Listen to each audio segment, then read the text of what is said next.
మీదే తెలంగాణ వినియోగం చేసుకునే నేపథ్యంలో ఇప్పుడు గోదావరి మిగులు జలాల ఆధారంగా బనకచెర్ల నిర్మాణం చేయడం తెలంగాణ హక్కుల్ని కాలరాయడమే. అందులో ఒకవైపు ఆంధ్రప్రదేశ్ ప్రభుత్వం టెండర్లు పిలవడం అనేది ఇక్కడ తెలంగాణ ప్రభుత్వము అక్కడ ఏపీ ప్రభుత్వము కొమ్మక్క అయ్యింది అనేది బీఆర్ఎస్ ఇక్కడ ఆరోపిస్తోంది. ఇక్కడ అది ఒక పెద్ద రాజకీయ వివాదంగా కూడా మారుతోంది. ఏంటి దీని మీద మీ స్టాండ్ ఏంటి? బీఆర్ఎస్ కు వేరే అజెండా లేదమ్మా. బీఆర్ఎస్ అజెండా ఆంధ్ర రాష్ట్రానికి ఆంధ్ర ప్రజలకు వ్యతిరేకంగా తెలంగాణ సోదరులను రెచ్చగొట్టడమే కార్యక్రమం. ఇప్పుడు ఇక్కడ వాళ్ళు ఇంతకుముందు నుంచి నీళ్లు నిధులు నియామకాల్లో అన్యాయం జరిగింది అన్నారు. దానికోసం రాష్ట్రం వచ్చింది. ఓకే, రాష్ట్రం విడిపోయింది, మాకేం అభ్యంతరం లేదు. తెలంగాణలో మీ ప్రాజెక్టు మీరు కట్టుకోవద్దని ఎవరు చెప్పినారు? ఇప్పుడు మీరు కాళేశ్వరం కట్టినారు. ఇంద్రావతి నదిని మహారాష్ట్రకు సంబంధించినటువంటి ఇంద్రావతి నది అది ఆంధ్రాలో తెలంగాణలో అడుగు పెడితేనే ఆ నుంచి నీళ్లు తీసుకుని వచ్చి కాళేశ్వరంలోకి మళ్లించి అది గోదావరి నీళ్లే అవన్నీ మళ్లించి మీరు ఒక మహాసముద్రంగా మేము కడుతున్నాం, తెలంగాణ అంతా బాగుపడిపోతారన్న. ఆంధ్ర రాష్ట్ర ప్రజలు ఎవరు అభ్యంతరం పెట్టలేదే. మీరు ఎట్ట కడతారు కాళేశ్వరం అడగలేదే. ఆనాడు ముఖ్యమంత్రిగా ఉండేటువంటి జగన్మోహన్ రెడ్డి గారు కూడా హాజరైనారు దానికి.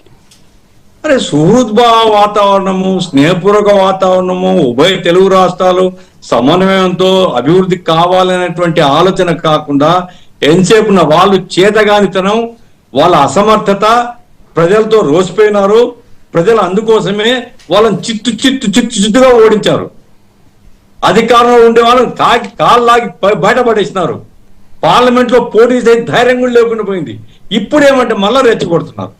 ఇదిగో అన్యాయం జరిగిపోతుంది, అన్యాయం జరిగిపోతుంది. ఏం అన్యాయం జరుగుతుంది? ఇప్పుడు పోలవరం ప్రాజెక్టు ఇది కొత్త ప్రతిపాదన కాదు. పోలవరం ప్రాజెక్టు ప్రతిపాదన ఎప్పటి నుంచో ఉమ్మడి రాష్ట్రం నుంచి ఉమ్మడి రాష్ట్రం కంటే ముందు నుంచి ఉంది. అది చర్చల్లో ఉంది. పోలవరానికి కేంద్ర ప్రభుత్వం అనుమతించింది. ఆ తర్వాత తెలంగాణ విభజించేటప్పుడే పోలవరం కట్టుకోవడానికి కేంద్ర ప్రభుత్వం ప్రత్యేకంగా మా బాధ్యత, మేము నిధులు ఇస్తాం, మేము కట్టి పెడతామని చెప్పారు వాళ్ళు. కేంద్రం యొక్క ప్రాజెక్ట్ అది.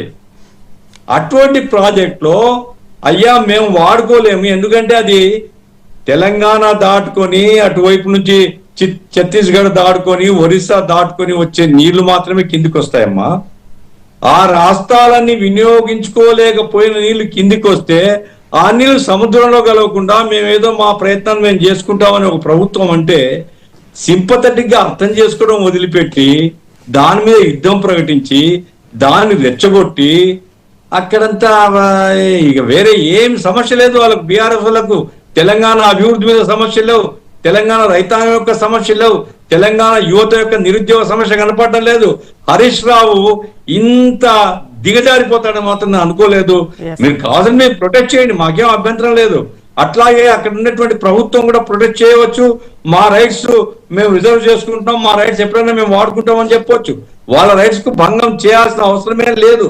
వాళ్ళ రైట్స్ పోగా మిగతా రాష్ట్రాల రైట్స్ పోగా వచ్చినటువంటి నీళ్ళని కింది రాష్ట్రం వాడుకుంటే ఏమిటి?